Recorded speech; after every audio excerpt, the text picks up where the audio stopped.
Welcome to Thursday Night Knives. We are starting a little bit late tonight. I am always an on-time guy, but I got a brand new computer that I'm very psyched about. But we had a little couple of wrinkles to work out first. So thank you for coming. I'm very glad you're here. Tonight we're going to take a look at a new one from Civivi, a new one from Sencut. I got some Bless knives in here, the Nova 1, the Nova 2, but we have Mr. Tomas Alas, the one and only. He'll be joining us tonight to talk about his new release, the TKell Knives Agent 007. I am very much looking forward to speaking with Tomas. He's a gentleman, a scholar, and now a knife designer. So we will get into that shortly. But before we do, all right, let's talk about what's going on. I've got exciting news about the Nova 1. You guys, the Nova 1 was just sent to me. The batch that we made, that you pre-ordered, is in the mail, which is the most nerve-wracking part. So Mr. Matt Chase of Hogtooth Knives finished these up and has been sharpening them. Well, it took him one day. He sharpened them yesterday. And these are on the way to me now with your special serial numbers. We did something different this time where we had a small run of these knives, but it doesn't matter what number in order your knife was, you got to choose the number. For instance, my brother is a tax genius and saves the company he works for lots of money using a certain tax code that he likes. He always likes getting one over on a legal one over on the IRS. So he chose 351 and other people chose, number 9. That's always a famous one. 13, people like 13. So there are a couple of sequential ones, but then a lot of special numbers out there. This is the knife you will be receiving. It looks, oh my God, they are so cool. Also, there's a special team of special types of individuals who keep law and order, who ordered one of these, or 2 of these actually. So their insignia has been put on that. I'm very excited to see these going out. And I will be working very, very hard to get these out to you by Christmas.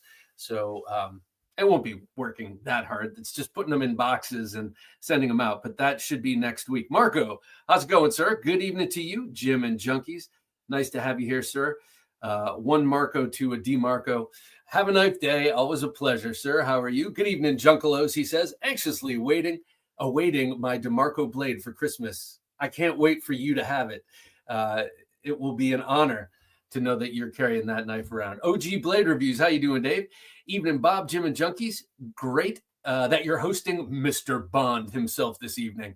Looking forward to getting that pointiest of Tontos in hand. As am I. Not just the Tonto, but don't forget the trainer.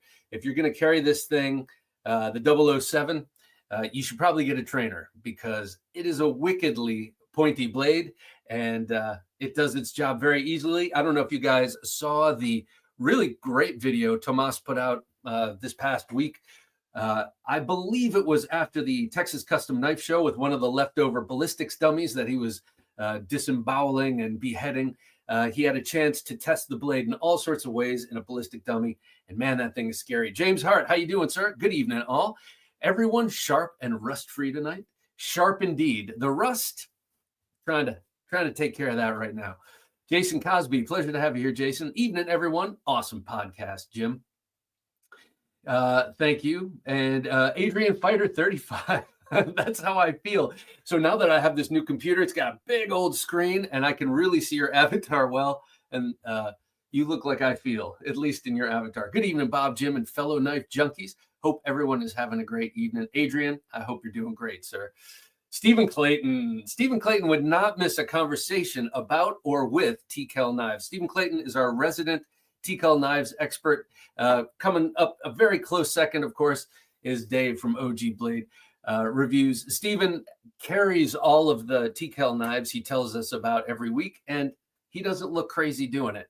They're all stashed around. You can't see them until that's the whole rule, right? You don't want to see it. You just want to feel it, or you want the other guy to feel it. Jacob Green, nice to have you here, Jacob. Good evening, everyone. My EDC today was the Kaiser Begleiter #1, no deep carry, liner lock, bronze washers. I love that. I love washers on knives. I received some really cool custom knives from Bless Knives that have washers in them. At least one of them does. I love that. Jay Demeter, nice to have you here, Jay. Good evening to all, he says. Good evening to you, sir. You know what? We will wait to do the pocket check until I bring Tomas on tonight. So we'll do that, and then I'll show you what next week's Gentleman Junkie giveaway is before we bring him on.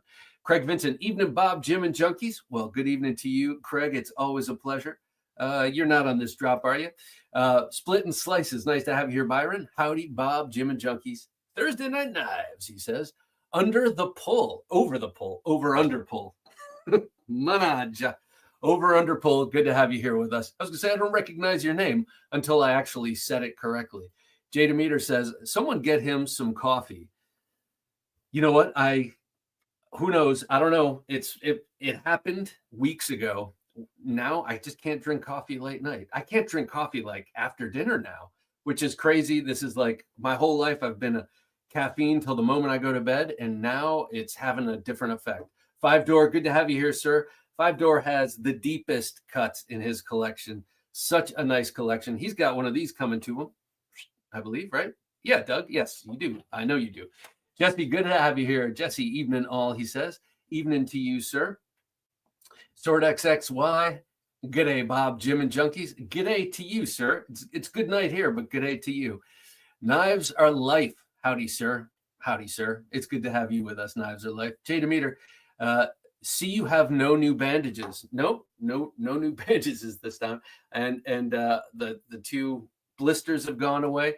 Knife Story, nice to have you here. Yo, is that a Fairbairn Sykes on the wall behind you? It is indeed.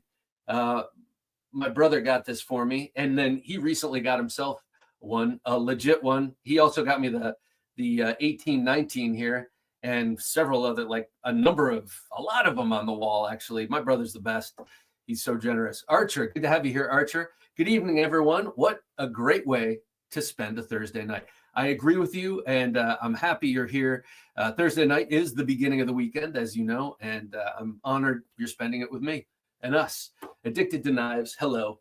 Hello, Addicted to Knives. Pleasure to have you here. Donald Fry, howdy, fellow junkies. Happy to join the party. Donald, it's a pleasure to have you. Knife Story, sick knives, man. Much love. Thank you, sir. Thank you very much. These Filipino ones, except for this one, that was my dad's. I had that all growing up. Dad, get down the sword. And he'd reach up way high, pull that down. But most of the other Filipino ones I got in New York City back in the day. Not that you asked, but I'm here to tell you that. And my dad got this one when he was visiting the Philippines and was visiting some Filipino Special Marines, you know, the guys who carry ganuntings. And one of the guys makes these, and it's wicked. It's definitely rough around the edges, and that's what I like about it. It is all business. All right, before I bring on Tomas, let me just show you what you stand to win. Let me put away this beautiful sub-hilt fighter by Matt Chase and Hogtooth Knives. Look at that. Oh, look at that beauty. But going back in its sheath. So the knife we're giving away next week is actually probably the finest, if I say so myself, the finest of our giveaway knives yet. If you're a Gentleman Junkie, you stand to win a Nova 1, my collaboration with Matt Chase and Hogtooth Knives. This, of course, is I don't want to say run-of-the-mill because nothing is run-of-the-mill. He hand makes these. Look at that beautiful linen micarta handle, all bone and antique looking. But with the Nova series, we're waiting a chunk of time and then releasing them to the wild, but not in the configuration that they originally came in. So no maroon handles, no green liners, and no exclusive details from the first run. But this Matt made just for me to give away to you. And actually, he forgot to put my logo on it. So if you win this and you want it, I can have it laser engraved and then send it out to you. But if not, if you just want to get the knife, I totally understand it, and it'll be on its way to you. So this is like an end of year appreciation gift from me to you, the Gentleman Junkies. I do appreciate you more than you could possibly know. And this is how I'm going to try and show you this time. So here it is, and it's going away until next week when it is busted out and drawn, put away, and sent out to you. I love the way that handle looks. I really want something from Matt with that handle configure or with that handle material. That bone is so cool. Now it's not bone, obviously, and it's linen micarta. It's not antique, but it looks antique, if you ask me, which you didn't, but I'll tell you unsolicited. And the jimping on this is so grippy, so nice. It's grippier than the one I have. I only have a prototype, and then I've given one to my wife, one to my daughter, and then one for my other daughter when she comes of age. You know, it's a real coming of age kind of thing. All right. Well, what we're going to do is I'm going to declare a pocket check and bring in Tomas in just a moment. Keon, good to have you here, Keon, GR75. Greetings to all. You know, Bob, and Thursday Night Knives is also a time machine, right?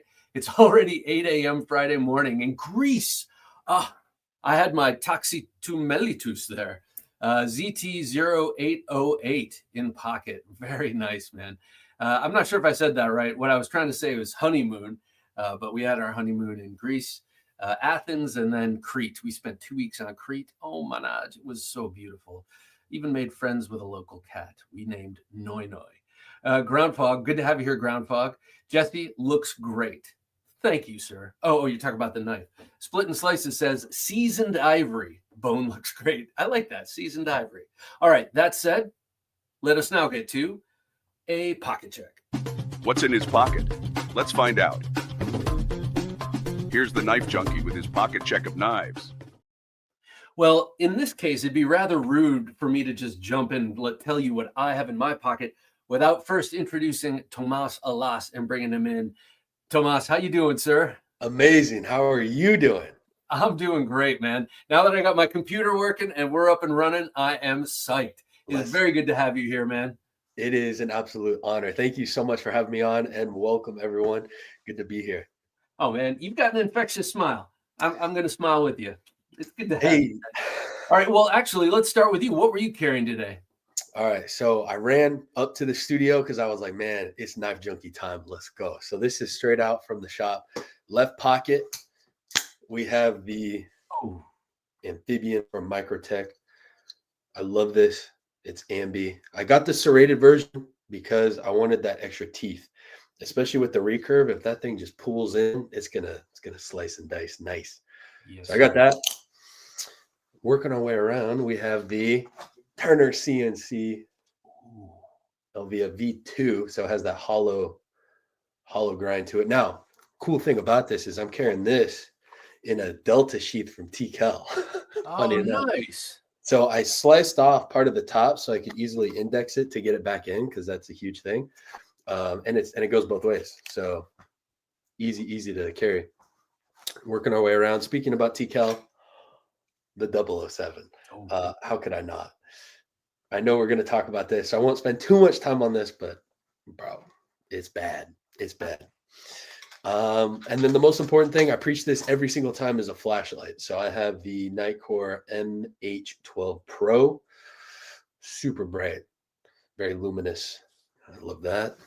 Something I've recently started carrying is a tie pry from our friends over at Big Idea Design. Oh, nice.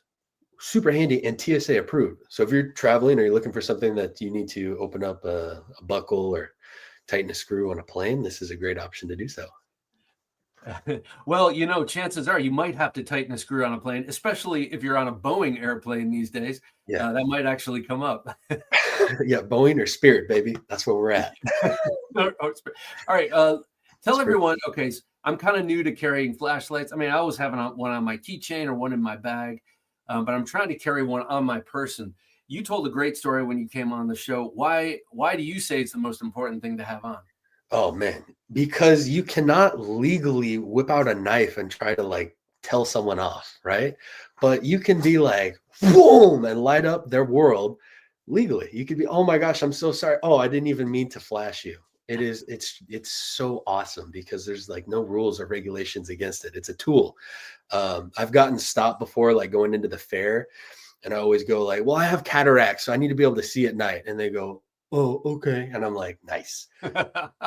You carried it everywhere. You can carry it on a plane. It not only is a flashlight disorientating to someone, you can Yeah. use it as an impact device as well, which I love. And then I hook mine up so you can have it as like a mini charger as well. So if you put in like a USB type C, you can like emergency charge your phone. So No way. yeah, so always carry a flashlight. I actually carry two. The other one I have is like a little Rovivon. I wear it as like a flashlight necklace. It Nice. just hangs out right there. So yeah, flashlights are legal everywhere. You can travel with them. And they don't get you in as much trouble as whipping out other things. Yeah, yeah, I hear that. And it depends on where you are. You might not be able to even carry those things. Like even in New York, carrying a knife is uh, a sketchy proposition, but a flashlight, hey, I don't want to get stuck in the subway if it breaks down, you know? Exactly. Yeah. It's a tool. I mean, you can't fight without your sight, unless you're like Mr. Miyagi who can like do that. I'm Yeah. not there yet. So I need light. I need to be able to see. So let me show you what I had on me. This is pretty Please. special. My front right pocket, I had Mike Emler, Crazy Sharp. This is Okay. his prototype for his new knife. It's by Katsu is going to make it. This is a prototype, so that won't be on that. Katsu won't be on there. Mhm. There's one other small change, which I actually don't remember. It's mostly like this. Comes in four different flavors of fat carbon fiber. But the real star of the show here is that full convex blade. It's not just a convex edge, but the whole blade itself, that whole bevel is convexed and just absolutely beautiful to look at, of course, but really cuts, really, just glides through material. And I've done a little bit of light cutting on, fire sticking for the family fire pit with this because he said I could. Ordinarily, someone sends me a very fine knife, I'm not going to be cutting wood with it, but Right. he said go to town on it because that's what it's for, because it's convex. Now when he sharpens with a stone, he kind of convexes it. He learned that when he was stationed in Japan. And I'm a big fan. I think this is going to be a hit when it comes out, and it's big. Emler is a bit of a Viking himself, so everything's large. And so this fits my hand way more than comfortably. I don't have giant hands like he does, but Oh, that's gorgeous. isn't that nice? Dang. So does it go convex all the way to the edge? Yep. Yeah. It's not a. Or Yeah. does it have So like a micro bevel? there's a very, very slight relief edge, but the relief edge itself is also convex. So this in cross section is curved, and then you get down to the edge, and there's just a slight relief edge, but again, it's convex. It's like having a folding Bark River knife in your pocket. Exactly. And check this out. I don't know if you know Katsu. I've never actually heard of the brand. No. They're Japanese, as you might ascertain from the name. But look at that. I mean, it is super duper smooth. Like it keeps closing on me. There you go. It just falls Nice. shut like crazy.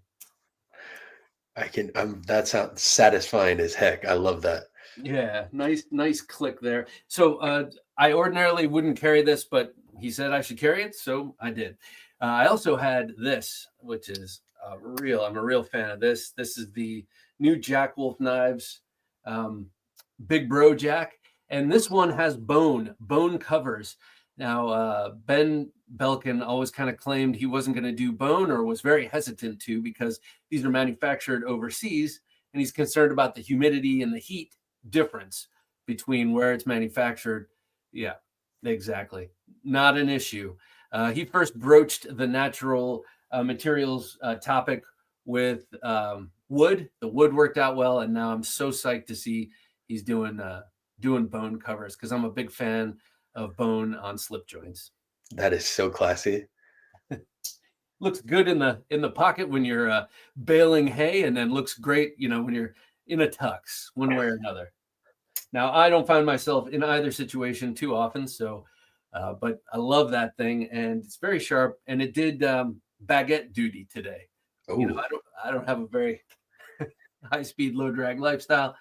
Two more, always a yes. fixed blade. Have you gotten or seen? Oh, you've gotten yours. Yeah, that's right. You have a special handle. Yes, the Tact Teal. Now he did it as like a blade show because they're going to be black or wrapped, But not only did auxiliary manufacturing make it just G10, it's that like sure texture G10, so it has that little bit of rubber in there. Yeah. Oh my gosh, this thing just moves the way that it. Oh, Jarvis knows how to design a blade. Let me tell you that, and this is no exception. Even the sheath, but you went with the wrapped one because that's gorgeous too. Yeah, I'm a big sucker for a wrapped handle, and the last one, I have the mini one or the original pocket Bowie. I know you've got that one too, and I love that one. But I knew I was going to want to carry this in the waistband. I just wanted it as slim as possible. Mhm. Exactly, and yeah, it is beautiful. It's a really, and I love the ray skin. He does a great job with the wrap, and he doesn't do the twist. I like a twist, where the lace meets, Mhm. and it makes a higher peak and a lower valley. But in this case, for my purposes, I'm a man of a certain age, and I got a little extra around the waist, so as slim as it can be. There it is. And then It's an AEBL stainless, so you don't even have to worry about it rusting. So you can That's go right. deep concealment right there. Okay. Not that deep. Not that deep. Yeah, and it's 61.5 HRC, which that's pretty awesome. And AEBL is nice. But I agree with you. He can really design a blade, and he's really good with the grinds. The freehand grinding is just so nice. Talent. It's talent. He's in Nevada. He's out of Nevada. Yep. Yeah. Reno. All right. You got one more? Lastly, like you, I had an Elvia on me. This one was an Emerson, though. Emerson Elvia from the first run. Now, this one I have aftermarket my Carta scales on from well, his name is Tom Engelson, and now I'm forgetting what Vantage Point Blade Works. Sorry. Ooh. And then this is an aftermarket pocket opener from a guy who dabbled in knife accessories, but he was a very, very, very talented visual artist. And unfortunately, he passed away this past year. It was very sad to see on Instagram. So I feel like I have not only a design from someone super cool, Ed Calderon, but I have it from a knife company that I love, Emerson, with an artist's little thing on there and a handle by another great guy. So it's kind of an amalgam knife. It's a beautiful synergy. And I think on to that point of carrying something, even though that person may have passed and rest in peace, you leave that legacy behind in your mark, right? Because people can carry this blade and it can keep them safe for generations to come and pass down. That's your mark on history right there, is that legacy that you leave behind. So cheers to that. Well, cheers to that. I agree with you. Now, before we're gonna have a deep dive into the 007. Before we do, I want to find out, pardon me, what some of our audience are carrying as we gear up to this TKell conversation, this TKell Tomas collaboration. What are you guys carrying today? Let me know, and Tomas and I will sit back and glory in your selections. James Hart says, well, no pocket knife today, but I use my Mora heavy duty companion to cut some meat. Ooh, very nice. I love the Moras. I'm a sucker for Moras. Craig Vincent says, Tomas. Moras are like the best value blades that you can get. Over under pull 007 with the meat. Oh, the steak. There's an inside joke to that. Oh, there is. Oh yeah, Marco with the meat. Oh no. Well, you're gonna have to make this large. You're gonna have to go large with this. I will. Let's see. Stephen Clayton's got a Scourge.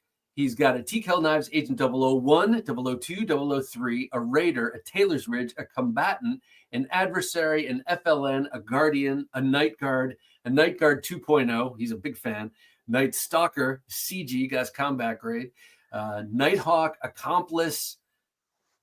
I need that Accomplice, by the way. Gideon V3 and a Piranha, plus a CW folder. What's a CW folder? Oh, the new folder. Yeah. Oh my gosh. I've only seen that in prototype. And a Wingard Wearables mini dick pic. Excellent, man. Excellent choice. Soon there will be a 007 in there. I know it. That's an epic carry right there. Dave OG Blade Reviews. Today's carry, Agent 001. I completely agree or approve. Heretic Wraith. Oh, that's a nice one. I saw your video of that today. V4 out the side, and that's nice and blue. Have you seen this, The Tomas? Heretic, yes, That those Wraith? are clean. I stopped by the Heretic booth at Blade Show, and they had that like 20-foot long OTF knife. It wasn't 20 foot. It was like 3 feet, but you get what I'm saying. It was huge. Yeah, Love may it. as well have been. Right. Civivi Neurohaptic. Ooh. Oh, that's a cool one. I'm going to be showing that. Well, that's this right here. This is a brand new one. It is slick. I like this knife. And Regiment Auto Lock. Oh, yes. This is, do you know these? Mhm. Regiment blades. Oh, yeah. The Devo Tallboy. The FLN Karambit. That's a nice one. That's the Jared Neve collaboration. And the Olight O-Clip Pro. Very nice. Dave has, I think, one of the most drool-worthy collections out there. Hey, shout out for the flashlight too. That's important. Mad respect. Yeah. Yeah. Yeah, and you know what? Most guys here do, or guys and gals talk about their flashlights. Good. Adrian Fighter says, pocket check today, Cold Steel Razor Tech 5. Oh, is that the replaceable? What is that? The Tech 5-inch, Razor Yeah. Tech 5-inch. I You think know? it is. Double agent, serrated. Love that. Yeah. Coben serrated edge boot carry. Very nice. Let's have a couple more of these, and then let's talk about the 007. Craig Vincent, I always carry 2 or 3 flashlights, a small one in each side cargo pocket, and my Mateminko F1. Is that what that is? In my coat. I see what you're doing here. Oh, yeah. Double flashed up, baby. Yeah, that thing throws a beam a literal mile. My gosh. Mateminko.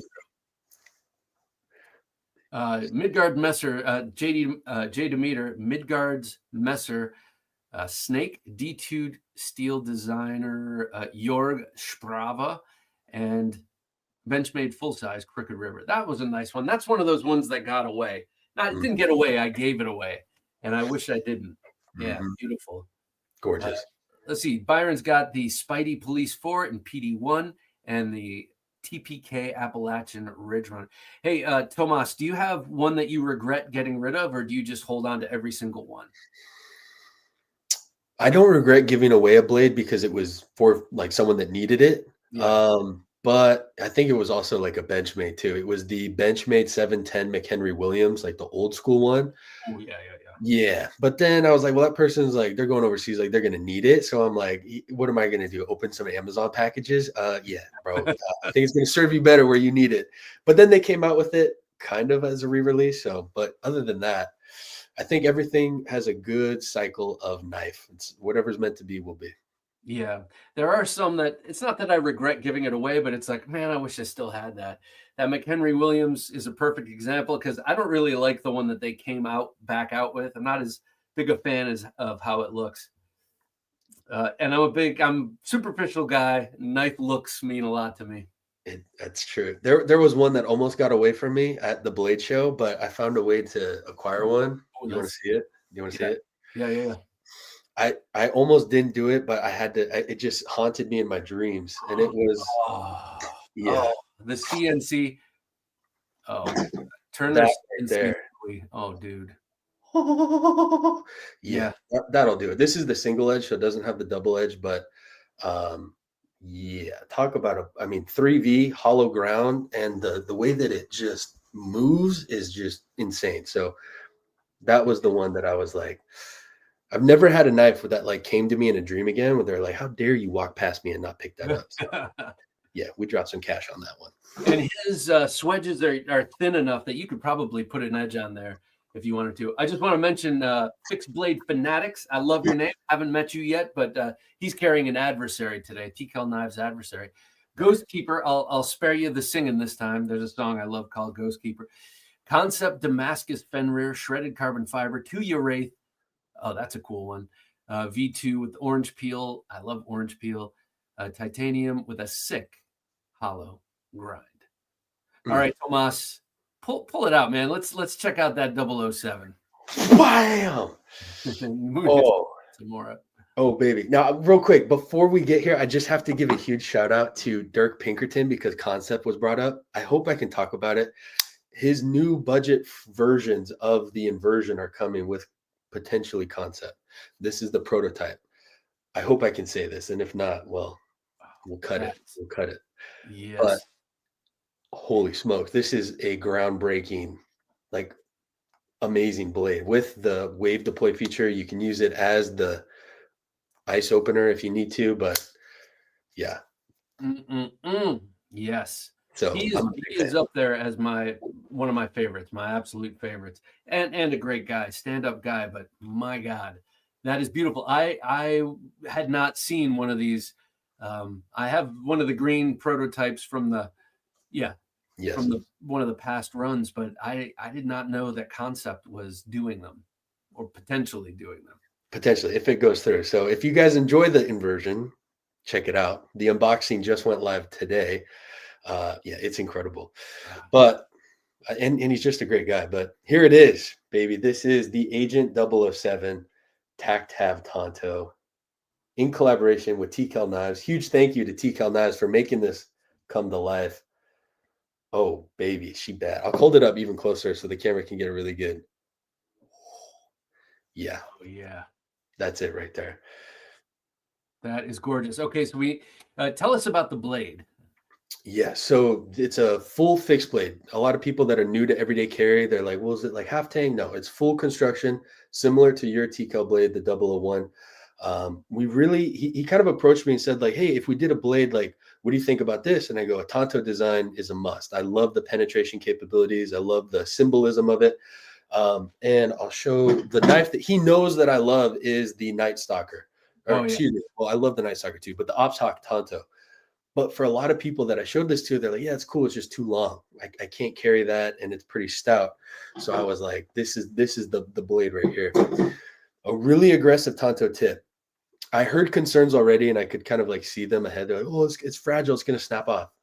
No. Yeah, it could. But another blade a lot of people know and love is the Yojimbo, right? And that has like a micro thin tip on there. If you're going to be fighting for your life, I would rather have this go through the material and worry about touching up the blade later than trying to fight to get through a thick jacket or whatnot. So this is designed for some serious penetration and also extraction. So it does have that hook there to come out on the handle, the jimping, so you can control, hook, and take care of business. But there she is. And that's a beauty. I love the swedge on the top, and you know, I gotta say, first thing that I thought of was not worrying about the tip, because like you said, there are plenty of knives out there that we love, that we all love and carry, that have a super refined point. The first thing I thought of was the Yojimbo, and I've dropped that tip down on concrete, took a little bit out, had it resharpened, and it's good to go. So, I mean, if that were to happen with this, I'd be surprised. It's a stouter, thicker blade, no doubt. Was that 3/16?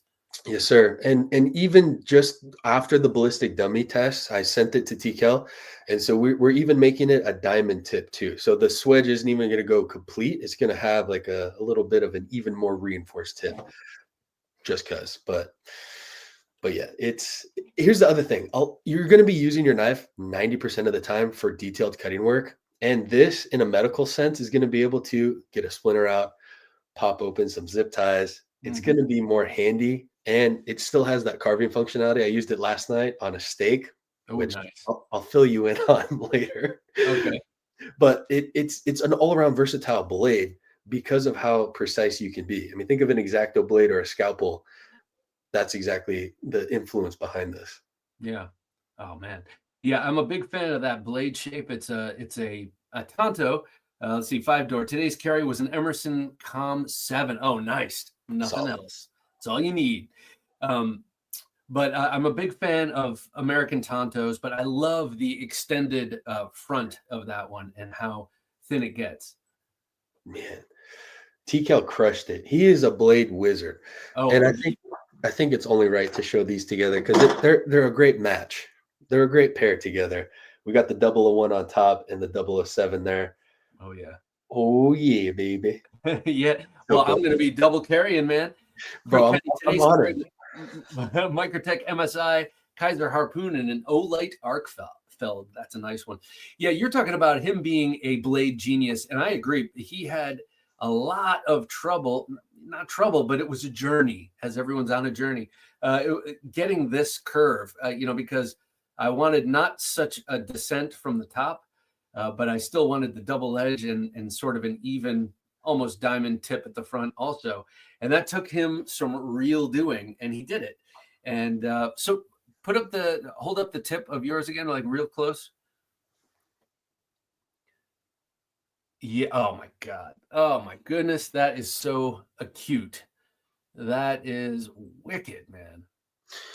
When we did the ballistic dummy test, I wanted to really like torture test it, and I stabbed it into the sternum and did like that clock 360, Yeah. and all it did was just break apart the bone. And I'm like, whoa, like I knew design wise it's gonna work for sure, but when it just split everything, I was like, there's something special. There's some magic here. So yeah, it's very effective. Armor penetrating. Martin says Spyderco Para 3 in Maximet flashlight, and now just waiting for my 007. Very nice. Very nice. Flip Flat, good to have you here, sir. As far as I know, I'm only carrying crabs and gonorrhea. Oh yeah, and a fire hardened sharpened popsicle stick. Winning. That's right. What are you doing? I'm winning. Greg Vincent, Cold Steel 8010 Thai Limited, Swift 3 SR1, the XL Vaquero serrated, one of my all-time favorites from Cold Steel. Black Talon 2 serrated, G10 Verdict Tonto. Lucky 2 Slippy, Manganus Caimano. Is that how you'd say that? He's coming on the show shortly, Sharif. Micarta, Perrin Ladakh as a necker. I love that knife too. Fred Perrin, he's another one of those guys. Triple E EDC. Is the thickness the same as the 005 or the same as the rest of the Agent line? Rest of the Agent line. So I think the 005 is the thinnest of it.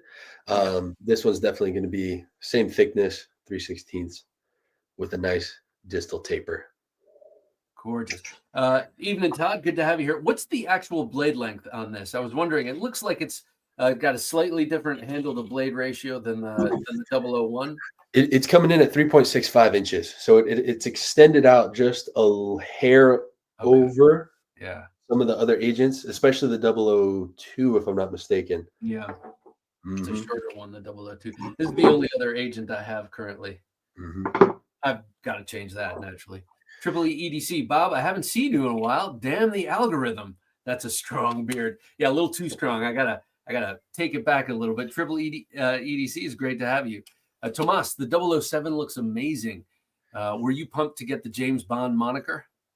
It happened like almost by accident because we were walking around the Blade Show and I was like filming and he was doing a live and he goes, yeah, we're wondering who's going to do the 007. Oh, Tomas. Like he saw me and said it. And then everyone's like, whoa, Tomas got it. And then we just kind of had to roll with it. And he goes, actually, it makes sense with all the, handcuff escape work that you do and all the crazy ninja stuff. You're like, it kind of fits. And I was like, I'm honored. I'd be honored. Let's do it. Full send. Oh man, happy accident. Exactly. OG Blade Reviews. I consider all defensive mind to be one time. All defensive mind to be one time, but absolutely no concern about tips being real. The only way to work one through twice, to be honest. The only way to work one through twice, to be honest. I'm not reading right tonight. I know what you mean, though. I'll translate. This is my interpretation. You correct me if I'm wrong. He's like, yeah. Basically, what he's saying is if you're going to use it, you're going to use it once. Don't even worry about trying to use it twice in a defensive situation because he's probably going to be in a evidence bag for 3 to 6 months anyway. So yeah, right. Or forever, or forever in a cop's utility belt when you're done. Exactly. Level on up. Good to have you here, sir. Today's carry, Holt Morpheus. Ooh, we have an aristocrat. That's a nice knife. Number 740 frame lock. Tomorrow's carry, Holt Morpheus. Oh man, we have an aficionado here. 1343 liner lock for my 40th birthday on Friday the 13th. Happy birthday, sir. That is awesome. Level up. 40 babe in arms we have here with us. A young 40. It's very, very, very happy birthday to you, sir. And what a fine selection to be carrying on your 40th birthday. Amazing. Friday the 13th, too. Love that. Jesse, Matriarch 2, Concept Egress, and CRKT Spew. That's another one with a super thin tip. That's what's his Foltz? name? Is it Foltz or no? Foltz. Yeah, Is it? Alan Yeah. Foltz. Yeah. And it's got that real thin Warncliffe. Today I was carrying the CKF Persian and the TRC Harpoon Custom. Ooh, nice. So, Will B, good to have you here, Will. Hey, Jim, Bob, Tomas, and Junkies, lost track of time. Well, there you are. And now I'm seeing everyone's avatar much bigger, and you look like a badass there, man. Todd Carr says, Leatherman Surge and accessories, Gerber Diamond Shard, Swiss Army Knife Fieldmaster, Cold Steel 8010, Kubi KU 322. It's the numbers always mess me up. I don't know. Finch Stinger in the 5th pocket. That's the new. No, it's not. They have a new slip joint coming out, but it's not that. TKell Knives Nighthawk, an excellent choice. Olight I3T and Arkfeld UV, Rovivon A3, and Forest Hank. Now, the Rovivon A3, Todd, I ask you this all the time. That's a pen, right? You know, is that a pen? I think it's similar to this. The Rovivon is like that micro flashlight. People carry them on their like keychains, use them as zipper pulls, but it's so convenient, just like scanning or looking at something and then just tucking it away and you're done. That's a good idea, actually, right around the neck. Scotton Things, another guy with a deep collection. God bless Ripley and Heater MOW. Oh, today, bless Ripley. I happen to have a Ripley right here. Mr. Bless just sent me 2 to check out. He's going to be on the show shortly. Holy mackerel, this is an amazing knife. And that's wicked. It's all handmade. I mean, handmade with machines, but all individually hand worked. Reverend Jim, nice to have you, Reverend Jim Lander. Shoot, that's gorgeous. Yeah. And very nice action. Will B says Olamic Soloist, Agent Blade, Microtech Amphibian, Microtech Hera 2, TKell Knives Night Stalker CQC, Olight Baton 3, and Karis Bolt V2. So let me ask you this, Tomas. Yes, sir. What has been your favorite part of this process, collaborating with Tim and coming out with this gorgeous 007? You know what? It's been Tim's appreciation for the small details, where I told him, I was like, we send back the prototypes and I go, can we raise this out a little bit? Can we just extend this? Can we change the angle? And he goes, done.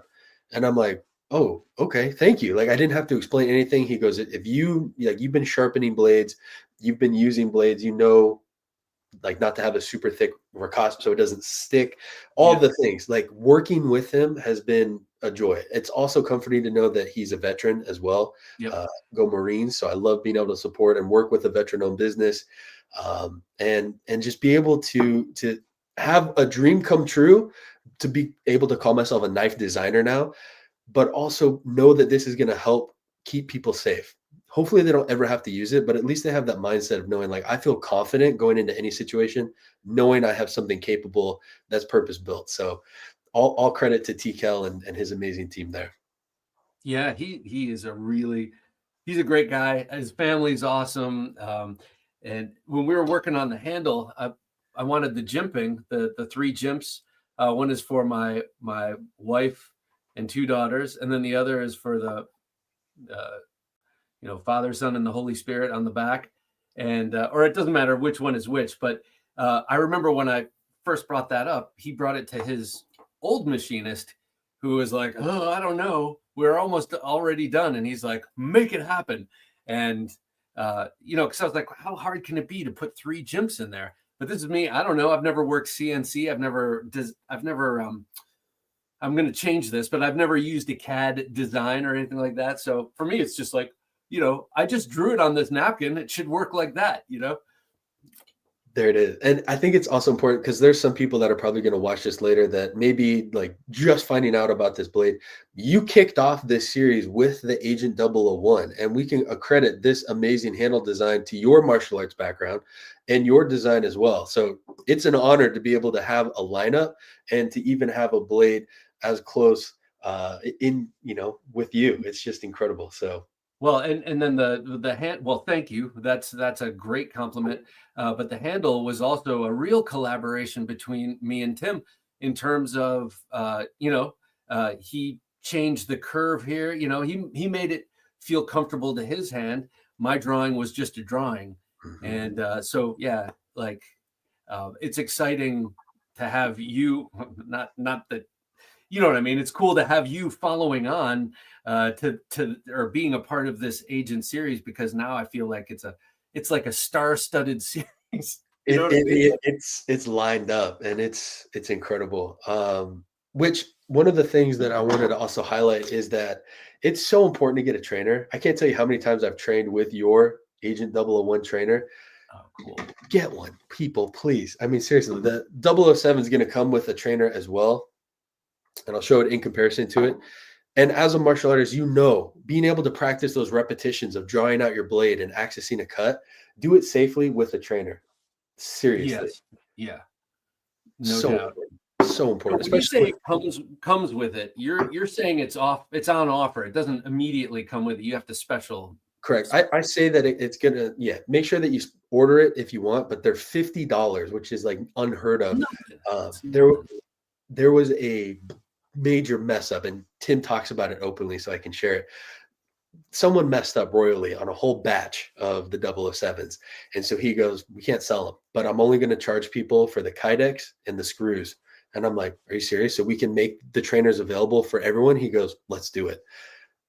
Shout out to Tim. That's just the man of the people that he is. So I want people to train, take advantage of this, because after the pre-orders are done, you're not going to be able to find the trainers for that price again. So you can save money there, but oh, that's actually very good to know. It won't be $50 again. Tell people who might not train or might not haven't thought about getting trainers before, why you stress the importance of having a bright color like orange or an unusual color like cobalt blue or something.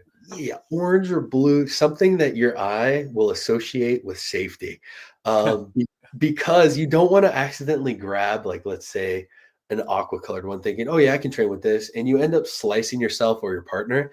So by having something brightly colored, not only will it allow you to track it easier as you're practicing your reps, but it'll also alert you that, you know what, it's training Tuesday, we're going to pick up our orange trainer and make sure that goes into the sheath. So that is I'm sorry, sorry to interrupt you, Tomas. That is a very good point in terms of visual tracking while you're practicing. Triple EDC asks, so are the trainers hardened steel? And then he also thinks that when he buys the 007, he's going to immediately be able to move like you. Is that true? It will increase testosterone by 5 or 7%. Because who doesn't need a little bit more?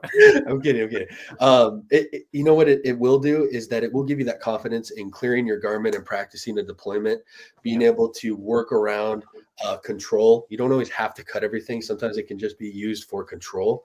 It's going to inspire you to train more and safely. And it's so important to have that realistic weight, especially when hitting hard targets. So yeah, invest in a trainer. 100% recommended. That's a very good point also about the weight. If it can approximate or be very close, that's definitely something you want to get used to it. How do you carry it? You were talking about clearing your clothes. Your shirt. So two different ways. I personally, so they're going to come with a discrete carry, they're going to come with a kydex sheath standard across the board. You can select your carry choice when you're ordering yours or pre-ordering yours. I usually go for the discrete carry concept clip because I can carry this anywhere. I can slap it into some gym shorts. I can slap it on a plate carrier. It does not matter. If you go with like one of those soft loops or like one of these like concealed carry clips, nothing bad about them. It's just only limiting to that one particular way to carry it horizontal. I can mount this vertically and deploy it, from like a 3 o'clock position, or we design the sheath so it'll still fit in between most belt loops. So you can carry it horizontal and that hook will hold right there. So you can still carry it and access it with both. So that's my reference and recommendation right there. So I also love discrete carry clips on most knives, but I've become a sucker for the discrete carry horizontal clip. This is the one I carry mostly, my agent that I carry mostly, and it's right there next to my belt buckle, right up front. And I drop a t-shirt over it. It can't be seen. I'm at work. I have like a dress shirt and tucked in and everything. But if I have a sweater on or a jacket on, this just covers it. immediately. But I see what you mean about gym shorts or sweatpants or something like that, walking around in jammies. I'm never unarmed. So, when I'm in jammies, it's this in the in the waistband. And So someone was just asking me about that too, and I said that's all the more reason to get the trainer too, because it comes with another sheath. So you could have your one sheath set up with one particular carry method, and then you could have soft loops or a static line on another one to horizontal carry it in a belt or whatnot. So it's personal preference, but as long as you carry it, that's the most important thing. As long as you have it on you and practice those repetitions, that's going to be most important. definitely. Well, I'm sold, says Level On Up. Man, yeah, you should be. You should be. These will be so good. Oh, I can't wait to get mine. I know Tim's going to send some out, and I believe he's sending me a trainer. Can't wait. Good. What base you got in the background? I have a Fender Precision in the background. Pretty nice one, and I believe it is. So it's post CBS, as they say, but made in Japan, not in China. So it's pretty awesome. I love it. My brother, another great thing that my brother gave me. I mean, he's so generous, so cool. It was his, and he was told he had to clear out his guitar closet somewhat, and so he's like, I sold a Fender Jazz years ago, and I've always regretted it. It was in my younger days, and I needed money and had no space, and that sucker, who knows where that is? It's at the bottom of the Hudson River right now, for all I know. Allegedly, yeah. I was going to ask you about the leather sheath. You mentioned it up front Yeah. briefly, and you showed it off in the Elvia with the Elvia. But what's the deal with these? Yeah, so a lot of people like to front pocket carry if they're wearing like thicker pants, jeans, or whatnot. So this is I'm gonna do it in the light so you guys can kind of see.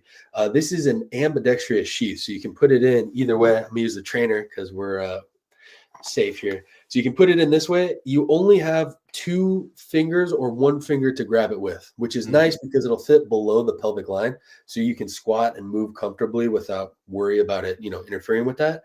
But you have to practice your deployment because you have to get a positive retention and then deploy. But it still has that cloth grabbing clip. So typically when I wear this, I'll usually do it on like the side, just because I feel that it's kind of awkward having it up front, rubbing against other precious goods. Yeah. So Yeah, right. but it gives you comfortable options to carry, and you can flip it around and use it for other knives because you can just swap them out. That's awesome. So that's like a super thick leather, I'm assuming, and it's got a welt down the center. And yeah, Get that there. Ooh, I got to get me one. And that's my pro tip there, is just kind of cutting off the front part, because if you're in the dark, I want to be able to just blindly be able to put it back away. So what this does is as your blade rides up, it'll snap against that backside and then just drop down smoothly in there. So it makes the resheathing process really smooth, which is important for a few reasons, but it just gets it in a lot easier. Yeah, God, man, that CNC Elvia. I have the Jin and the Adobata here. They're on loan, but oh my gosh, that and that's the double edge too. Yeah, I think, very nice. like you mentioned before, this is probably one of the deadliest knives that I own for sure, just because of how fast it is. What do you think about it? Pat These Nuts is off to work. Good to have you here with us, Pat. Man, that thing is gorgeous. What do you think? James Hart says, and it's based on one of my favorite historical weapons, the what did I always talk about it? The Yatagan from Turkey. It's so freaking gorgeous. And before I get to James, I know that Lynn Thompson of Cold Steel saw that at last year's Blade Show West, and it was his favorite knife that he saw and bought one. And I thought, man, what a compliment. From a guy who knows his historical blades. James Hart says, a knife for self-defense. My 2 knives of choice would be the Cold Steel Raja 2 XL, the 6-inch kukri style blade. My 2 knives of choice would be the Cold Steel Raja 2. You only mentioned one. What's the other one? That's because he's carrying both, baby. Dual wheel. Or the Cold Steel Espada with G10 scales and the 7.5-inch blade. That thing's like a machete. You open that up and hold it towards the back. It's huge. Triple EDC. So are those sheaths available on TKell's site? If they're still in stock, it should be listed as an option. If not, they will be coming back into stock. I have not checked in the right before this, so I don't know if they're still available. But check it out. And discount code TACTAV saves you 10%. Oh, right I on. need to mention that. So friends and family code, I'm going to share it with you guys. TACTAV saves you 10%. Could 007 coated with titanium nitride call it a golden eye? I love that. I love that. That's a really good one. So if people don't know, Tomas, what do you train? And, we see you move around, we see you flipping knives, but we also, you had those videos today with you with that Kalish, or what was that called? The Kyber. Yeah. The Kyber, yeah. Kyber pass sword or whatever it is. With doing your Karenza. Tell people what you train in. Yeah, so I started out training Kajikembo, which is a mix of karate, judo, jiu-jitsu, kempo, and Chinese kickboxing, which is all kind of culminated together. Very dirty, very brutal, very hard style. And then I got exposed to Filipino martial arts through Grandmaster Michael Giron. Changed my perspective because it's so fluid and beautiful. And I was so stiff and rock solid. I was like, oh my gosh, I suck at Filipino martial arts because it's all about fluidity and changing it up. So I've been training with him for about 7 years now. Wow. And I'm still kind of coming down from a high from this past weekend. We had a tournament in Stockton, California. And I took second overall in knife fighting, and I missed it by 1 point. Needless to say, I lost, but the judges were interesting. But I will say that the first ever match I did in live stick fighting, I got first place in. So I was beyond stoked. Basically putting into practice all the things that you learn and doing it slow. And then it's like, no, it's go time. So shout out to Grandmaster Michael Giron and also Doug Marcaida as well. Yeah, well, both. But Giron, he's legendary. He is. His father, Leo Giron, Senior Grandmaster Leo Giron, amazing. Like the legend is that 26 of his commandos went in to enemy territory, and each night 26 came back under his guidance. So yeah, with the bolos, baby, taking out the samurai. So I don't know, man. It's wild. It's an art form that I think is highly underrated because people see blades and they think, oh my gosh, that's so scary. To me, it's not about that. We have a student that I'm working with right now. She's 76. And it's training her mental cognition, right? And being able to remember patterns. And so I'm trying something with like singing a song. So that way, while she's doing it, she remembers lyrics to it to help increase her memory. So anyone can train Filipino martial arts, no matter how old or young you are. It helps. That is really cool. I mean, especially for people who are, I was going to say suffering old age. That's not what I mean, but I know that, my parents who are in their 80s now still do certain cognitive exercises to stave off senility. And the more you do them, and my mom does Tai Chi too, that's part of her thing. And the more you do them, the more you are, keep your mind fresh. And I love that idea. Plus, for an older person, being able to use a cane or being able to use some sort of whatever's at their disposal reach. Yeah, that's amazing. There it is, cool, man. And congratulations on the tournament wins. That's impressive. Now you said you lost the knife fighting by 2 points or by 1 point. Is that knife sparring? Knife sparring, yeah. It was a split decision too. So it was like I looked back at the footage and the judge is like, and then he like looked and saw what the other judge did, and then I'm like, are you? The whole place went into an uproar because it was like we were. He was a great opponent, by the way, too. Very skilled, very talented. And he goes, even after what got me was he goes, I can't believe you got that or you didn't get that, and I'm like, bro, like, why didn't you say it? You know what I mean? And it was like, he was like, no, man, they saw. I'm like, but it's also a camaraderie too. It's like, it's because it's most of the same people that you compete against, like every so often that you kind of like, oh man, Jerry's here. Like, all right, cool. You can kind of start gauging it, but an incredible experience and throwing myself into something new. You got to stay alive. You got to stay spicy, Yeah. Exactly. Byron says Tomas has a recurved Wingard wearables love handle. Don't tell Zach. Do you know Wingard wearables? Yeah. He's got that love handle. That's Yeah. yeah. It's It's but he's ended up calling it the love handle. yeah, yeah. That's made by the Norman Tactical. Are you familiar with the Norman Tactical? No, give me a Great, speed. great dude to follow on Instagram. He makes handmade knives, and he's been really into Bowies. I'm a big fan of Bowies, and Loveless, not Loveless. What's his name? Bagwell. Hell's Bells. Who made the Hell's Bells? Bagwell. Bagwell. Yeah. He's really into that style of Bagwell Bowie. Long, thin, sharpened swedge, full tang. They're beautiful. And since getting a Bagwell is nearly impossible, going to this guy is a way to go. I'd also love to plug Rolando Estacado right now. I don't know. Some people should be following him. If you're not, change it immediately. Name sounds familiar. He has an incredible channel with Filipino martial arts, and he's a big supporter and advocate of the Bowie. Yes. His back cut flows and his insights on it, not only with Bagwell and someone I'm very blessed to have trained with, the James Keating. Oh, He's worked with them and developed stuff. So keep an eye out and please follow Rolando because he is a wealth of knowledge that he's giving out for free. Levels up. Just watching him move is just incredible.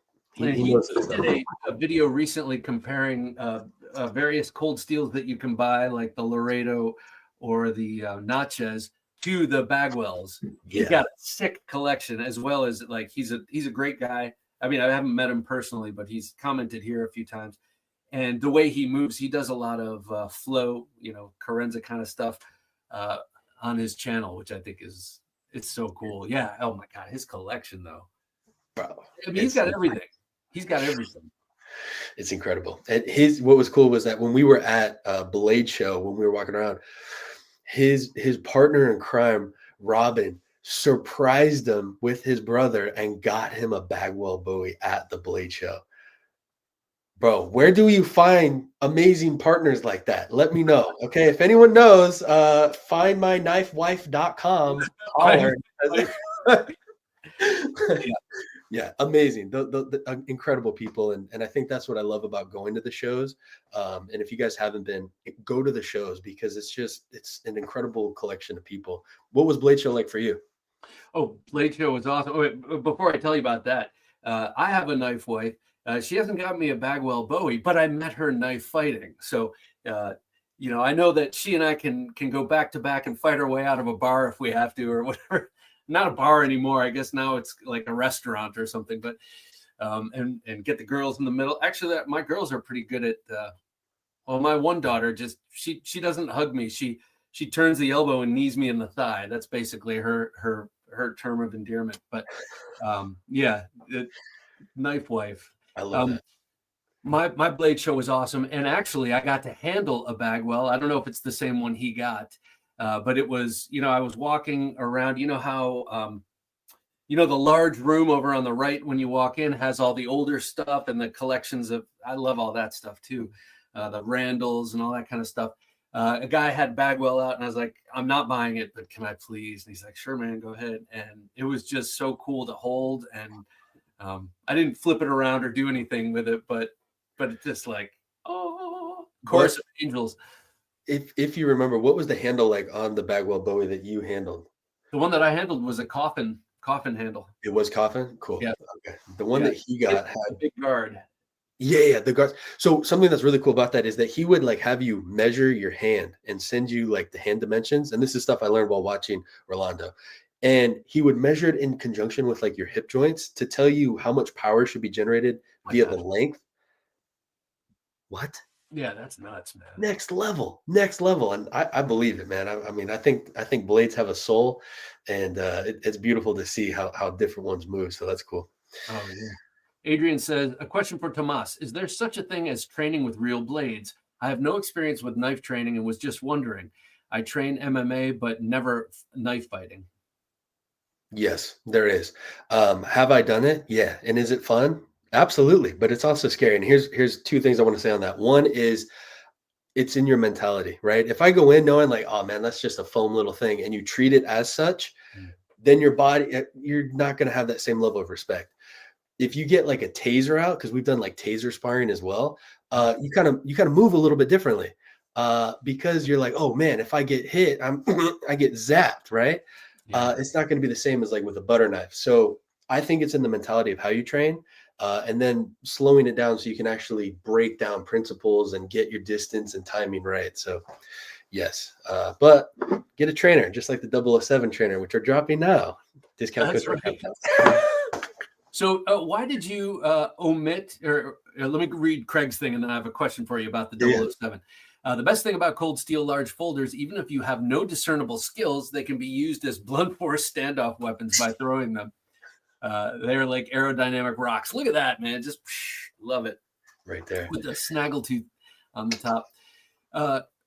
What in your design, you chose not to have a sharpening notch or a very, very small one. What was your decision about that? What was that about? Yeah, so I've owned and operated a sharpening business for about 5 years now. And I love sharpening choils for like chef's knives and everyday carry folders.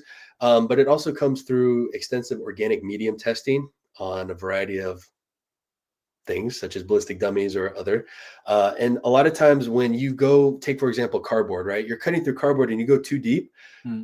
Well, now it gets hung up, it gets snagged. Now, if you're going through a jacket or someone has a bracelet on or a belt, it just gives you a snag point that you don't want to hit. So this still has some form of a sharpening choil on there, Yeah. so that way you can maintain the sharpness, but it's also not going to get hung up. And to me, the most important thing is being able to get it, rip it out, and extract to cause the most amount of package opening capabilities.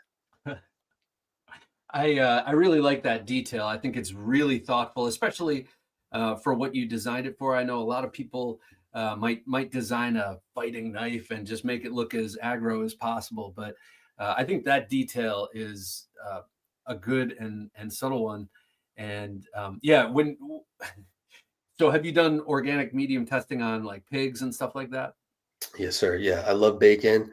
I love pork chops. So I love cooking, and that's why we do that, right? You know what I'm saying? Okay, Oh, YouTube, we're out here. Okay, for so cooking. what's with the steak? I keep seeing the steaks. Okay, so last night I went live. Okay, and I was like sharpening a knife, and I asked a question. I go like, "Yo, what's your favorite cut of steak?" And I was like, I have beef with New York strips. Like I've never had a good New York strip. Like Beef with New York. right. And so some guy tipped like some money and he goes, hey, bro, put this towards the steak fund. And then a couple other people chipped in. Shout out Vato from SF and one of the Yangi. I'm a butcher it. And they got me money to get a steak that evening. So after I was done flashlight testing, they were like, yeah, we're going to contribute to the steak fund. And I'm like, oh my gosh. So it's become a thing where like the comments, they're dropping steaks on there. So that's why I posted that today, a photo of me at the butcher shop with some steak. Oh, nice. What'd you get? Ribeye, the only Ribeye. correct choice. All the Yeah. ones. Are you good? You a good cook? I love cooking. I love cooking. It's therapeutic. It's also something that connects you to a blade, right? Everyone, whether they realize it or not, uses a blade, even if you're just buttering toast or, dicing up onions or whatever. But I love cooking and I love being able to prepare it, especially after training, right? Like you're all like sweating, or being able to sit down and eat with like a group of people that you just, tried to, take out, resets everything. And I think food really brings us all together. So yeah, I love food. Yeah, no doubt. I've been really loving these videos by this guy. I think he's in Turkey, maybe Black Sea Adventure, and he cooks outside your beautiful vistas, and he cooks these amazing things. And it's just, first of all, I don't recognize any of the dishes; they all look delicious. But he's got this incredible. I think maybe he's Croatian. It's a big sort of curved cleaver. It's about this wide, but instead of coming and being straight, it has a sort of a Oh yeah, the Serbian cleavers. Yeah. cleaver. Okay. Yes, Oh, those man. are sick. Yeah, he's a magician with that thing, and the food he makes looks amazing. And he's out in the middle of it's my it's food porn, basically. It's like, wow, that's so cool. Yeah, and you're like, oh man, I'm gonna go eat some crackers now. Yeah, exactly. What do I have? What do we have in the pantry? Yeah, exactly. Oh man. So Oh, I thought I saw someone. Thought I just saw something pop up. You know the Autobata, the Turner CNC knife. Yes. What do you think of that knife? Wicked cool. I think the most practical things that you like you said, those hyper aggressive design blades, it's like, okay, that's cool. That's awesome. But realistically, what are you going to use, right? Meaning that, yeah, you can have a detailed cutting work slicer, but the design of a chef's knife is often overlooked. People try to do too much with it, and I think simplicity is better. But not only can that chef knife be used for food, you can also use it to process other meats as Yeah, well. I love that. this is the one I jumped up and grabbed it while you were talking. Yeah, I got to send this to Jock. He's gonna want it soon. But this thing is just, it's so cool. It's so thin. It's smaller than I expected in all dimensions. But yeah, it's got a point right in the center. It's like, what else do you need? And a lot of traditional French fighting knives just look like traditional French cooking knives, and this is exactly. what this reminds me of. And then it's got this. Well, it's got a very thin blade stock, but it's got a Scandi grind.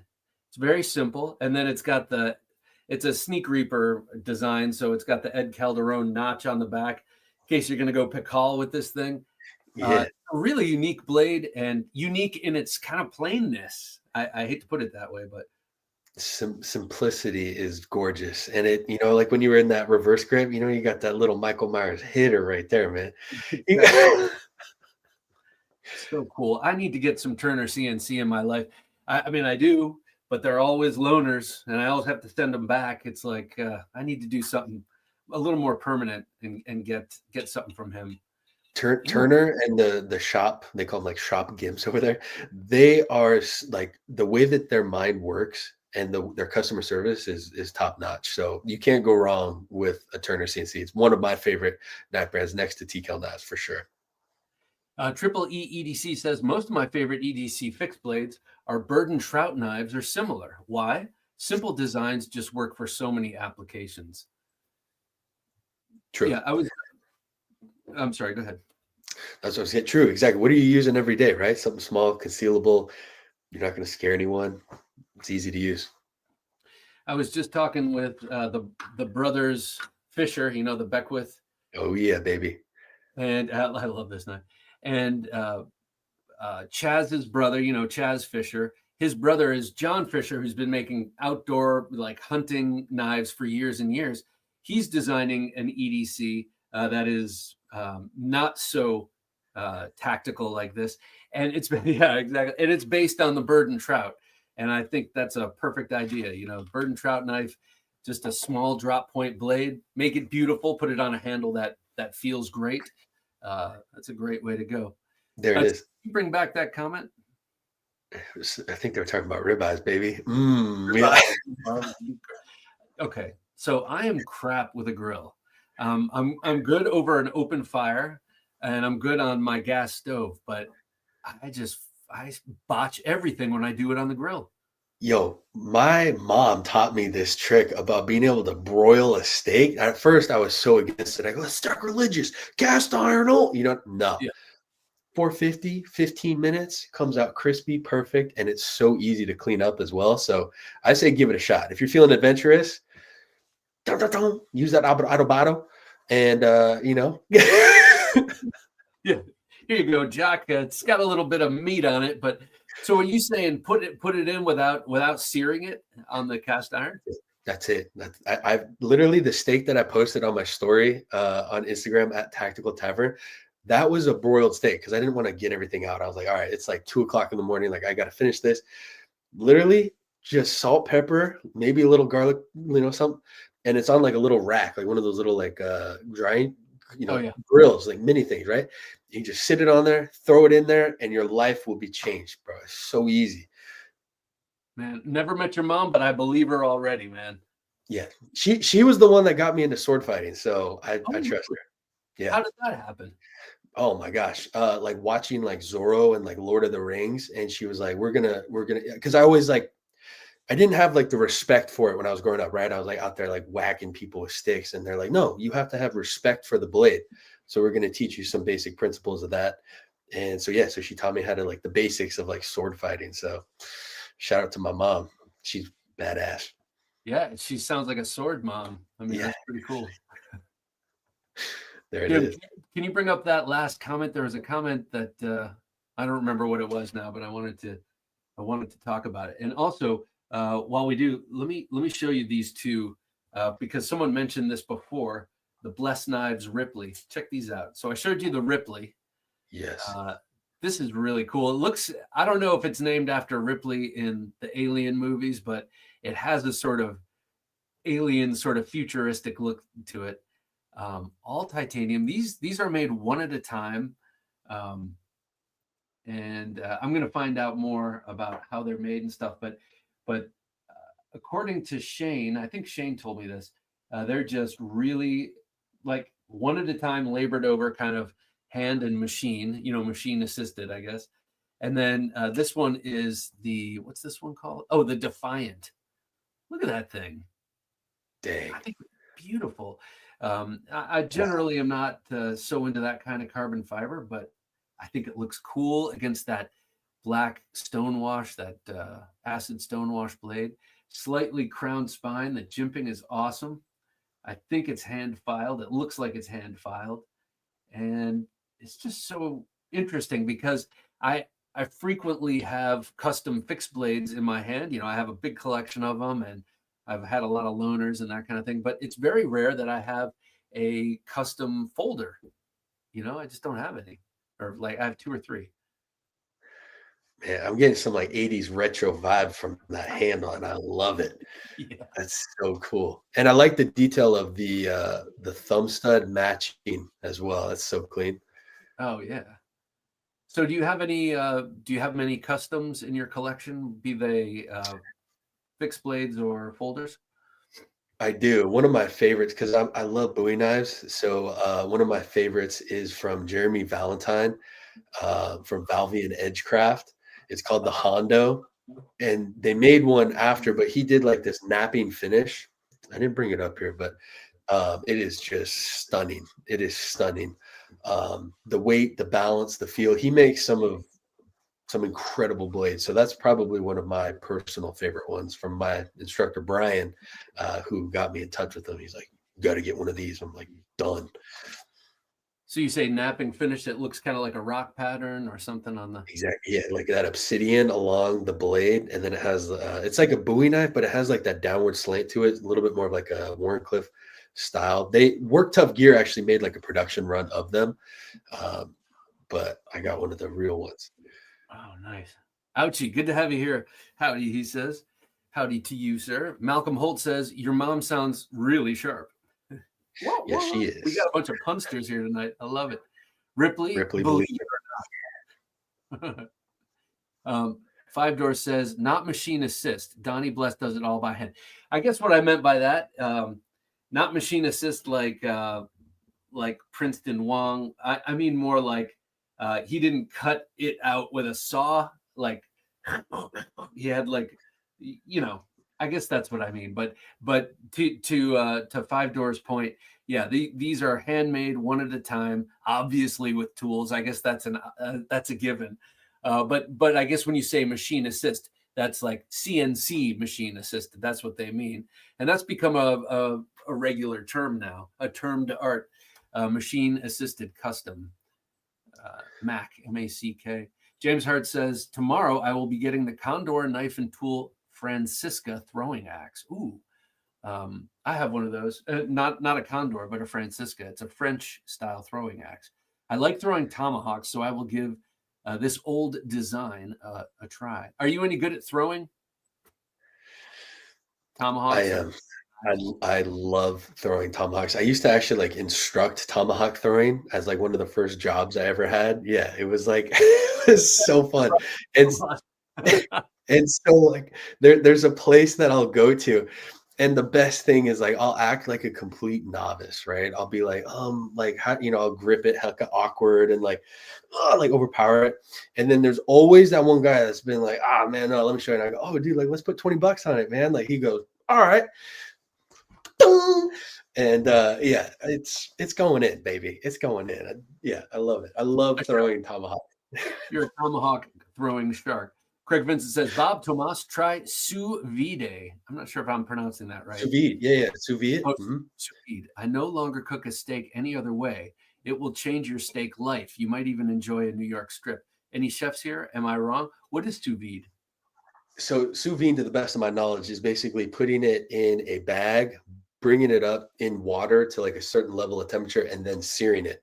So you cook the internal temperature up to, I don't know, maybe like 110. Don't quote me on that.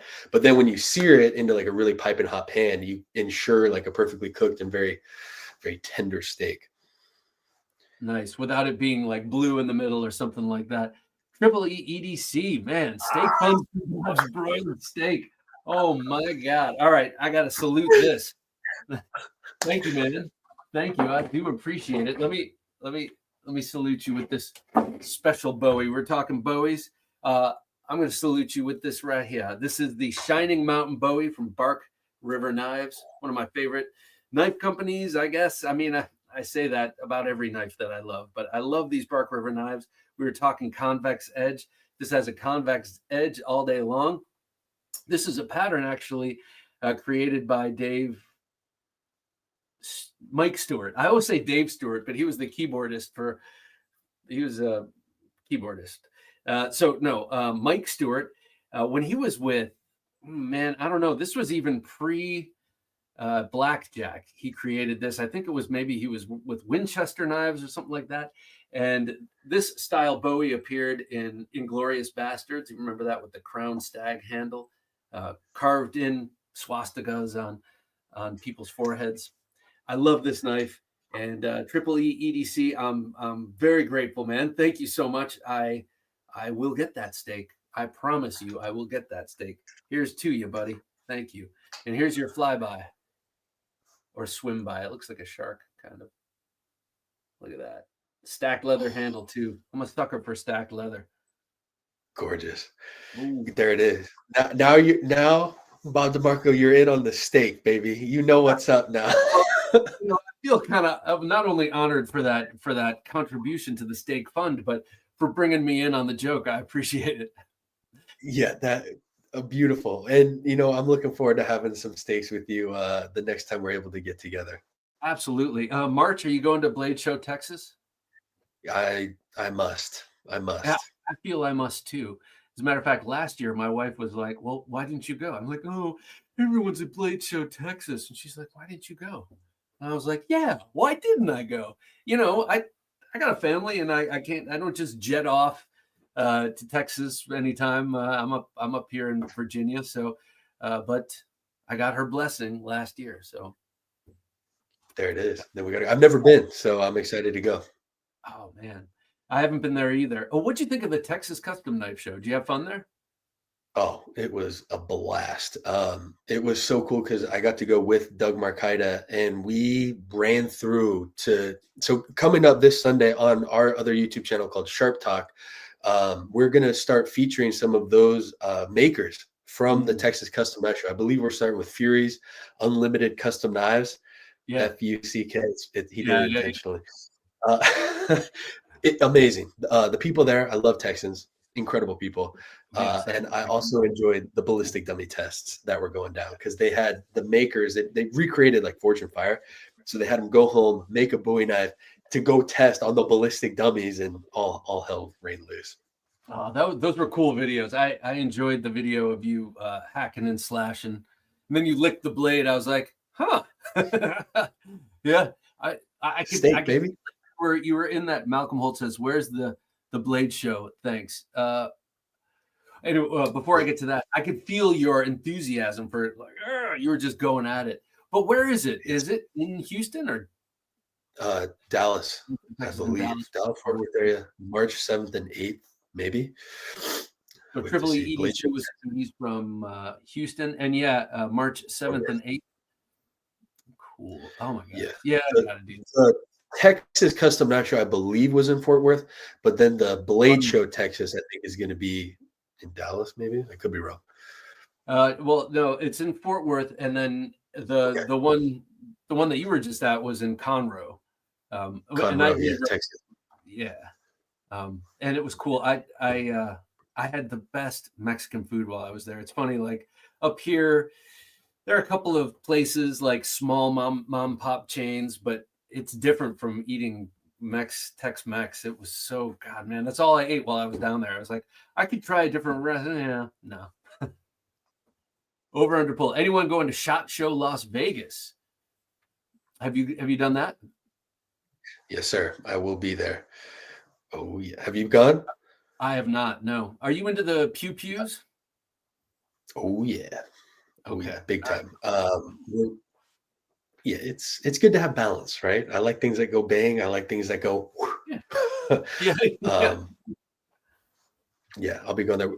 Doug, Markita, and I, we're going to be running around the show. So if anyone has any booths that they would like seen, our job there is going to be covering the show. So let us know what knives you want to see, what booths, what thermal goggles, ballistic things you want to see. Let us know. And we'll schedule it. He put up an awesome video, I think it was today, of the 007. I saw him. That was cool. It was I mean, he's a funny dude. He's got a great sense of humor. And yeah, and in the end, it will TKell instead of TKell. Yeah, it's a blast. So yeah, make sure you guys check out the Sharp Talk channel because I think most of those videos are going to go up on there, and it's going to get crazy. It's going to get crazy in Vegas. So yeah, boy. Jim, bring up that that last comment, if you would be so kind. Jay Lucky Dog, good to have you here, sir. I picked up the CRKT HZ6 fixed blade tactic. Oh yeah, I'm about to get one of those. I bought from someone just the other day as a tribute to the Hira Zukuri classic Japanese sword. Badass. Any thoughts on this blade design, gents? What do you think of the James Williams knives? I love James Williams, bro. He is incredible. Yes, he is. His design elements are amazing. I actually got at Blade Show, the first booth that I went to pick up was an HZ00 or SZM04, one of the more compact ones. Incredible design, simplistic in nature, but functional in purpose. I love him. That's all I'll say right there. And he's a cool dude too. He's spooky. He's a little spooky, you know, and I mean that in the best way. You know, he could twitch and you would drop dead. He's an interesting cat, man. Absolutely. Triple E EDC for SHOT Show. I got to find someone to get me in. Not sure my channel is big enough for Media Pass, but who knows? I don't know how that works. I don't know how that works. Yeah, you should apply online at SHOT Show. You have to apply. I don't know what the end date is, if there is one, but you never know unless you try. Yeah, absolutely. So SHOT Show, I mean, they have a huge variety of stuff there. I mean, am I right? I mean, just watching everything under the sun. They Humvees, armored vehicles, goggles, night visions, blades. It's the Mecca, pepper spray, everything you can think of. It's there. It's all there.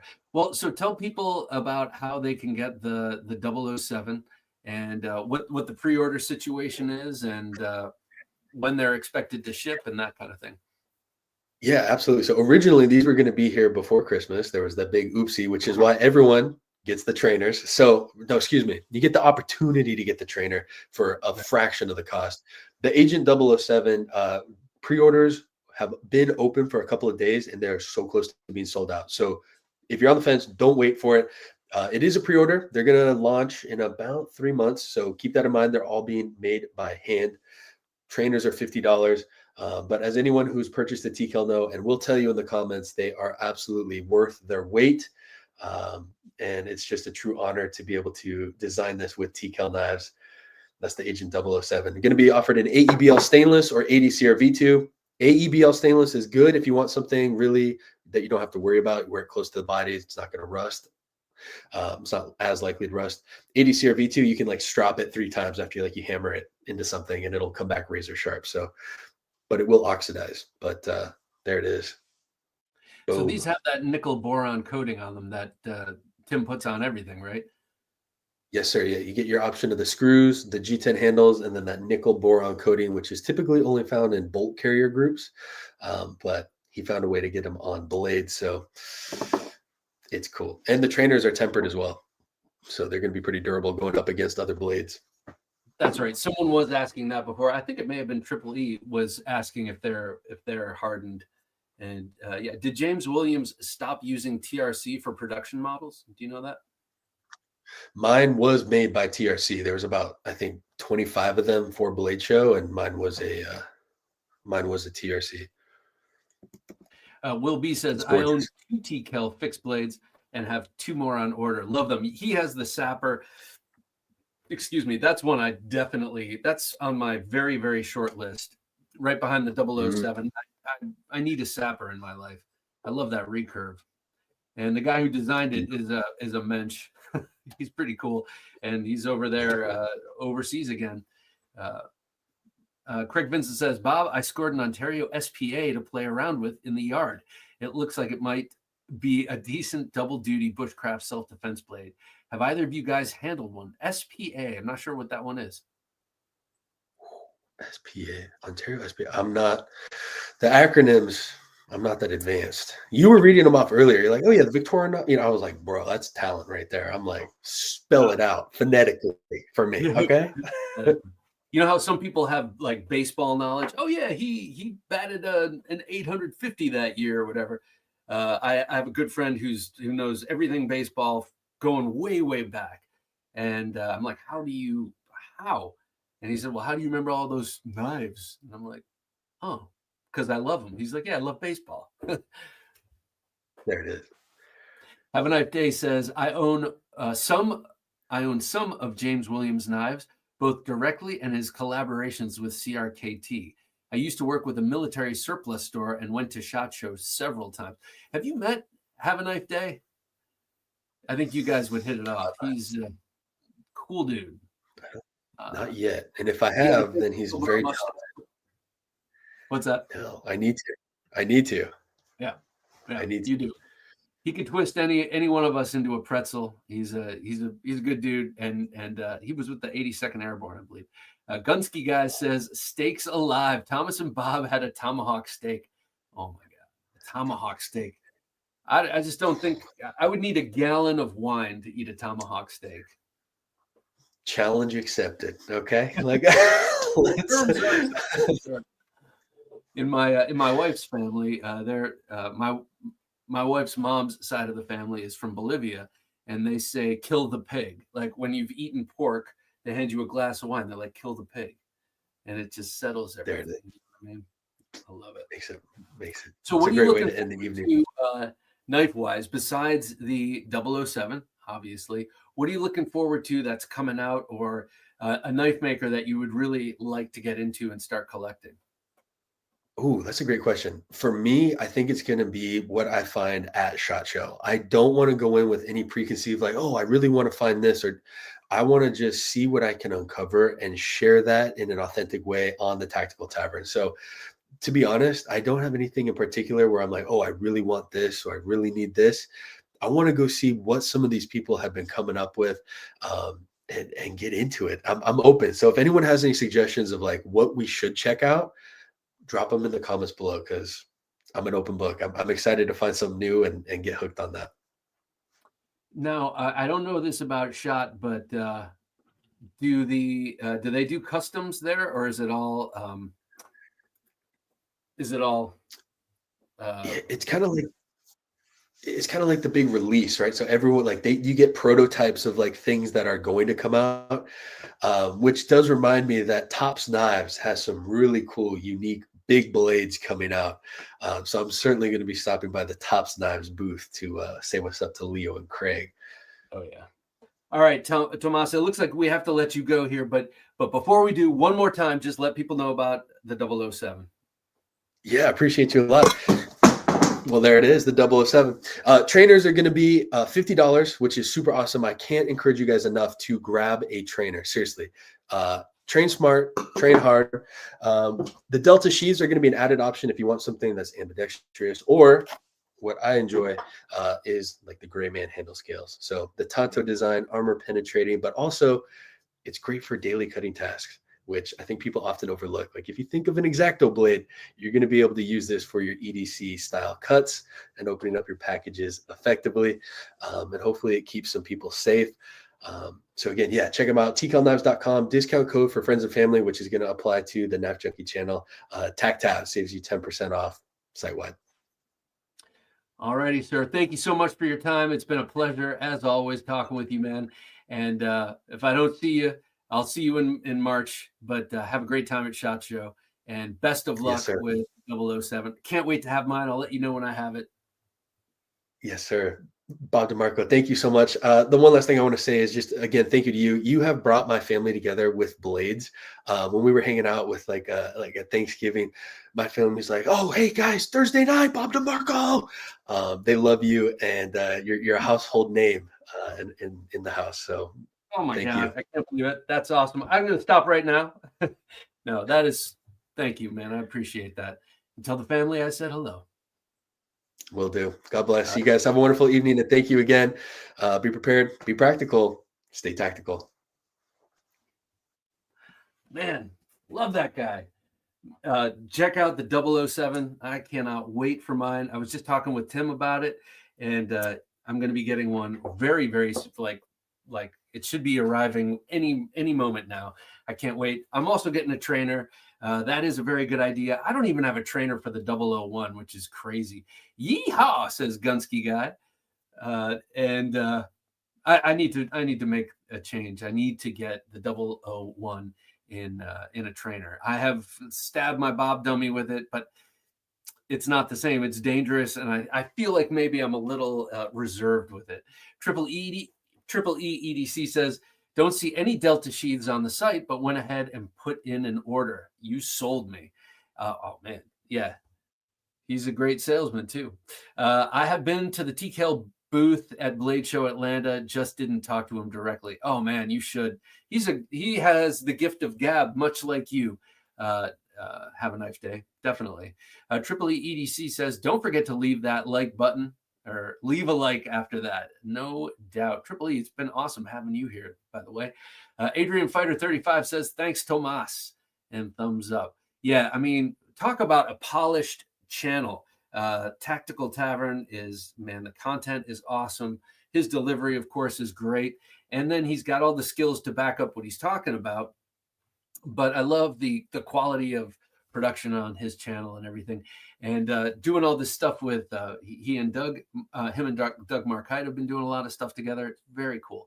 What is Tomas's channel, says Malcolm? It's called Tactical Tavern, and then he has Blade Talk, and that's a collaborative channel with the great and powerful Doug Markite, who long before Forged in Fire was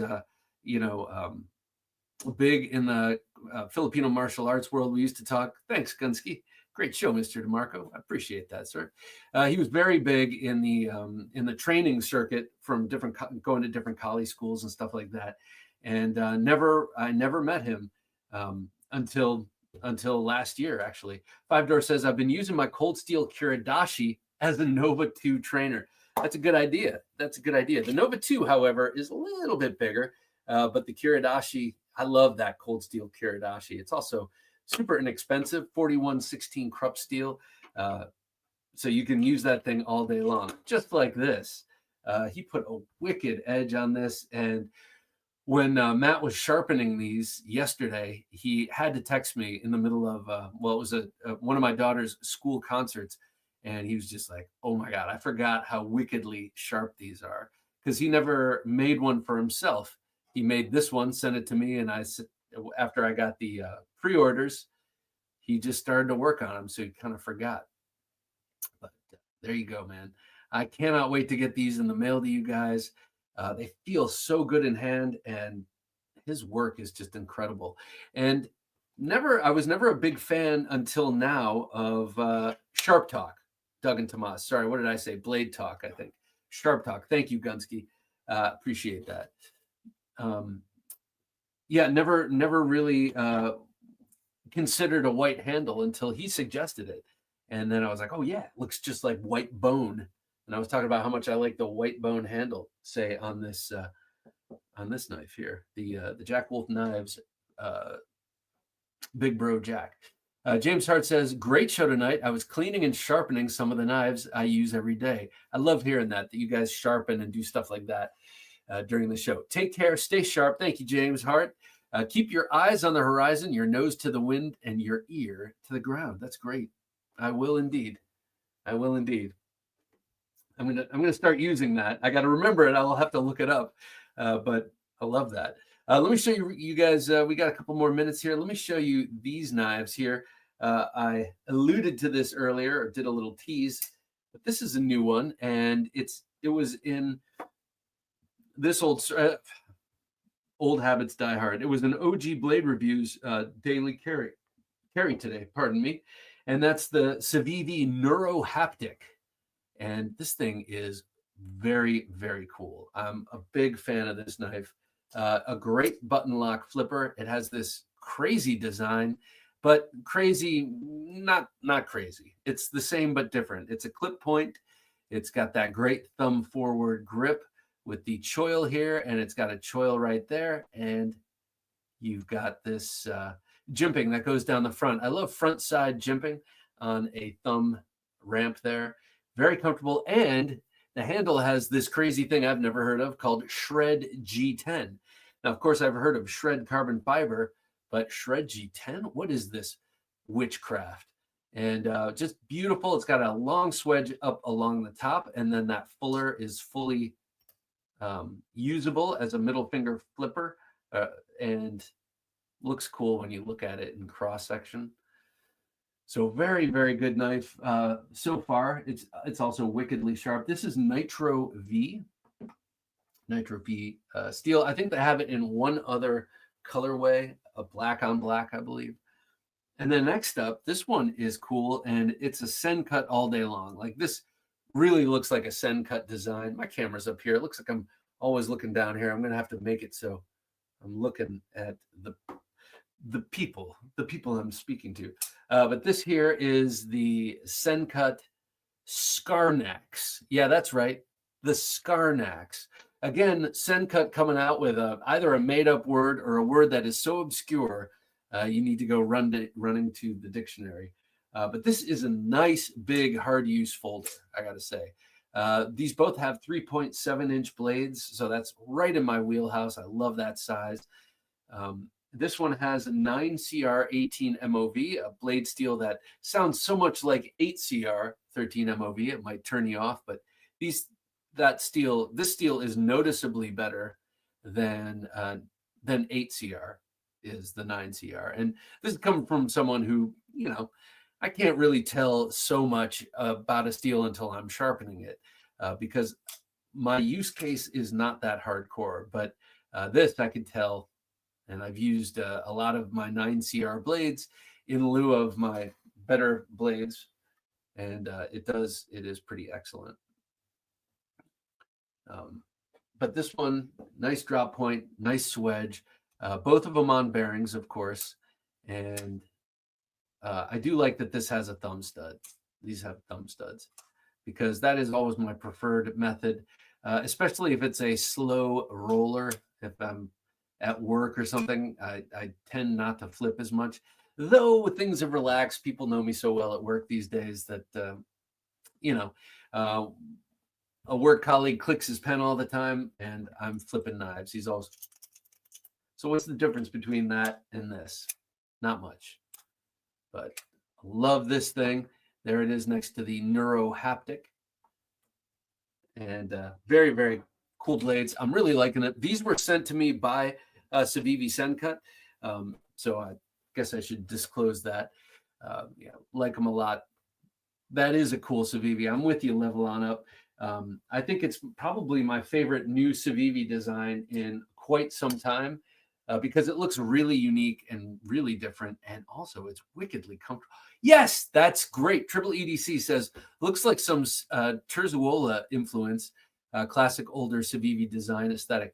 Yeah, that is a really good point. I think this whole area right around here looks like, I don't know, 80s or 90s full tang tactical. So reminds me a little bit of, I think Terzuola is a perfect touch point. Also reminds me a little bit of an Almar.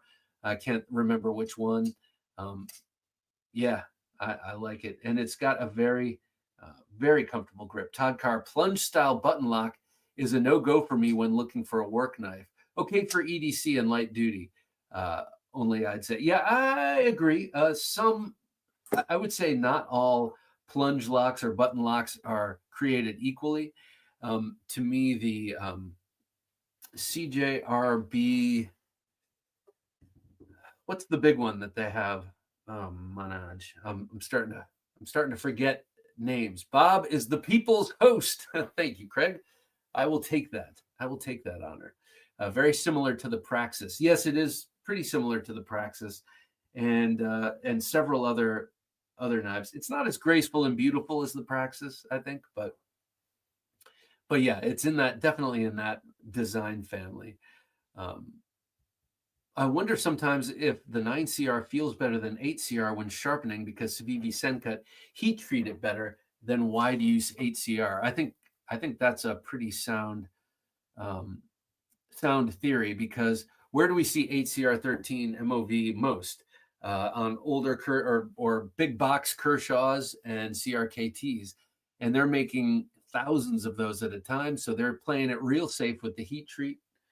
Keep bumping this. They're playing it real safe with the heat treat, so you're going to get softer steel rather than harder steel, which can be more brittle and on a large scale would suck for any business to have a whole bunch of brittle blades out there, especially considering that the people who are buying those knives are probably using the hell out of them, using them hard, and then getting new knives when the blade is down too far.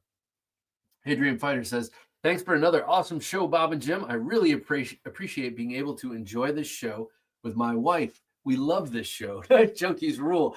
Adrian, thank you so much. And Mrs. Adrian Fighter, thank you so much. That's so cool. Not too many women here, I don't think. Pyrite, thank you, Triple E. So it's always cool to hear that. I have 3 girls here. They are, 2 girls and a wife, and they love knives. And yeah, it's nice to see them helping spread the word. Thank you for joining us. Todd Carr, button liner and compression lock style are good ones. Yeah, I also like in terms of like the Axis style bar lock. I love the Microtech, the bar block lock thing. That is awesome. The sexy beard is back, says Edgy American Blade. Thank you. Why? Thank you, Shane. And Shane, I got. Oh, hey, speak of the devil. I got these knives from Mr. Bless yesterday. And good evening, junkies. I'm fading out, but wanted to say hello. Hey, man, thank you so much for sending these for me to check out. They are so beautiful. I think to me, this one just takes the cake. The Ripley. It's got a very interesting and useful blade shape. And by the way, this thing is so sharp. It's redonkulous. And it's got to be real sharp for me to use a word like that. It is so incredible. But I'm very, very impressed with these 2 knives. So I'm excited to talk to you about them. Keep your eyes peeled. In the next couple of weeks, we will be releasing an interview with Mr. Bless. I will be speaking with him on Monday. Bob, my heat treat oven arrived today. Oh, yeah, man. Very nice. Oh, that's right. I saw you posted an Instagram picture of a box, and it said something kiln on it. And you said, if you know, you know. Congratulations, Shane. That's probably one of the biggest hurdles. Definitely one of the biggest hurdles as a knife maker. Now, you don't have to send out your stuff to get heat treated. You can just have everything in house. That's awesome. Congratulations, sir. Craig Vincent, the Praxis was the second knife I bought when I started a couple of years ago. The first was the Rat 1. My Praxis has gold liners. Looks so cool. So I got to say, Craig, when Civivi first came out and they were doing the gold liners, and I didn't like it. I was like, I know that's not real gold. That's cheap. But in retrospect, I forgive them because Civivis are just so damn cool. Bless Knives, thank you very much. Hey, man, thank you. I got to say, like, it takes a brave soul to entrust someone with 2 beautiful and no doubt expensive custom knives. So thank you, man. I really appreciate it. I'm humbled heading this. Well, don't be humbled hearing this. Don't be humbled. They're amazing. But I mean, humility is always good. I'm not going to tell you not to be humble, but man, they're gorgeous. Oh, I just realized how cool the pocket clip is for this. My boy Donnie does incredible work, says Edgy American. So if you don't know, I think I mentioned it last week, but Shane is the guy who introduced me to Donald Bless. And I'm very grateful because this work is great. And yeah, I have a small trove of custom fixed blade knives, but I do not have any, or I have like 2 or 3, no, just 2 custom folders. And I think in the future, I want more. So it's cool to have this to check out. Triple E EDC says the Praxis was my #1 budget knife before it was cool to say that. Sadly, it's been knocked off its perch a little bit, but not much. By what? Triple E, what usurped the Praxis? My pleasure, sir. My pleasure. Todd Carr says, Shane, that oven will pay for itself in no time once you get using it. Yeah, no doubt. That'll be cool. That'll be cool to see more of Edgy American blades coming out. I see. I don't know. I know that right now that he makes them and sells them. Like he can't keep them in stock. If there is such a thing as in stock, you know what I mean? But I appreciate it. Oh, Blessed Knives. I'll send you some fixies soon. Oh, man. I wasn't hinting, but I'm glad you got the hint. Just kidding. Anthony Kitchen. Nice to have you here, sir. Bob looks great. 007. Yeah, that 007 does look hot. I can't wait to get mine. Very cool. It's very cool to see. I mean, I'm not to take any credit, but that, since it's the handle that Tim and I designed, it feels like a collaboration with 2 other like awesome guys. So, but that's all Tomas, that 007 and watching him use it is impressive. I highly recommend you check out his video where he goes to town on a ballistics dummy with that. Edgy American says the Praxis and the Rat 1 are 2 of the greatest budget knives of all time. No doubt. The Praxis, I love that. I mean, the blade is so thin and it's such a tall grind and so thinly ground that that flat grind feels like kind of like a hollow grind when you go through stuff. It's so thin. Triple E EDC says, I really want Blessed Knives to come out with a knife called Your Heart as an exclusive for Blade Show Texas. Pun intended. Yeah. It's just the Your Heart. Who makes this? Bless. What? Northern Knives, nice to have you here, sir. Have a good night, junkies. Another great Thursday Night Knives. Well, thank you, man. It's always a pleasure to know you're here with us. Jay Demeter says, time to head. Have a good evening. Jay, you have a great evening, sir. I know where you are. It is positively beautiful, so enjoy it. Yeah. A lot of you guys from far-flung places. We talked to someone in Greece tonight. How cool is that? And I tried to say honeymoon, taxitos militus in Greek to sort of flex. But a very smart thing my wife does when we travel anywhere, if there's a special occasion, she'll say, oh, it's my birthday, and we get upgraded. When we were on our honeymoon 18 years ago now, she kept telling everyone that it was our honeymoon, and we flew like, not first class, but we flew business class. They're like, oh, it is? All right. And they put us in business class. Hopefully no one got bumped from their seat, but yeah, we just kept getting upgrades because she was so shameless, like in a great way, about telling everyone that it was our honeymoon. So she does that with her birthday and all that. So don't be too proud to mention what's happening. Who was it who said tomorrow they turn 40? And 40 is awesome. I loved 40. 40's great. 50's great. I love them all. I haven't met an age I don't like. Now I suspect that might change in the future, but so far, 53 is treating me well. But 40 is a landmark, and I used to think it was old. When a young, oh my God, turning 40, but it's just the beginning. So good luck to you, sir. If you're still there, happy birthday. Friday the 13th, man.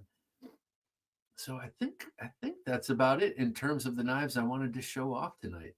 Oh yeah, let me just show you again, in case I have to convince you to become a gentleman junkie, one way or another, by hook or by crook. This is the good. This is the goods right here.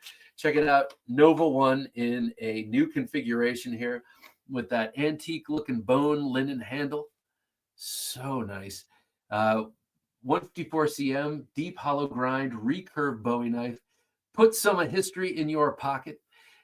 Nice chipping, great grip. This grip was designed by Matt Chase of Hogtooth Knives. This is a riff or variation on his EDC Tonto. My blade designed his handle, and that's the same deal with the Nova 2. So the Nova 2, these are on their way to me. I should have them. He sent me the tracking number. I didn't check it, but should be here by Saturday, he said. And then we got a whole bunch of stuff going on, but Sunday, I expect I'll be able to start getting the package together and get them out to you. So I can't wait. I can't wait till they're in your hands. And hopefully I have enough stickers to put in there or enough coasters left. I'm not sure, but you should have a coaster to set your drink on. Edgy American says, Bob married way up, y'all, and she likes knives. Yeah, I did. Thank you. Thank you. Bless Knives turned 40 this year. Same as 16, just more responsibility. Yeah, there you go. Most men, are 16-year-olds at heart. Todd Carr says, just think of all the knives you can buy in the coming years. That's right. That's right. Level on up. Really appreciate you sharing that because I was feeling that way, but I really shouldn't. Well, no, you should, man. That's great. I don't know how old you are, but you're doing great. Triple E EDC says, best budget knife in no particular order off the top of my head. Praxis, Sokoke, Pyrite. Yes, definitely on the Pyrite. I love the way the tang is notched to receive the plunge lock. That's what I was trying to talk about before. Instead of having a conical depression that the lock is supposed to bury itself ever deeper into, it's got a very specific and perfectly milled notch that it drops into. The Vision, yeah, that's awesome. And innovative. The Raccoon and the Iridium. The Raccoon, yeah. I have a guy at work that I sold my Raccoon to, and he loves that knife. I am probably forgetting one or two. Oh, yeah. I mean, no doubt, one or two at least. But there's a lot of great ones. Craig Vincent, Donnie needs to produce a knife called the Nope. A fixie that is so badass that if you have to use it on someone, they have no hope. I like that. You're welcome, Donnie. You can use it. All right, Byron. Thanks, Bob. Jim and Junkies. Good night. Gonna put my dentures in a jar. Yeah, I got to do the same, sir. Thank you, Byron. It's always great to have you here with us. Split and Slices. Go check out Split and Slices channel. Of course, he's awesome. Check out Tactical Tavern. He's awesome. Check out the Knife Junkie podcast on Sunday. We talk with Chaz and John Fisher of Fisher Blades. That's a fun conversation. And the 007. Make sure you get in on the pre-order of that. And don't forget, that trainer thing is no joke. A $50 trainer from TKell is this. You're not going to find that after this. So definitely get that. I think I will be using that as my Nova 1 trainer as well until I get that and just pretend I have a double edge.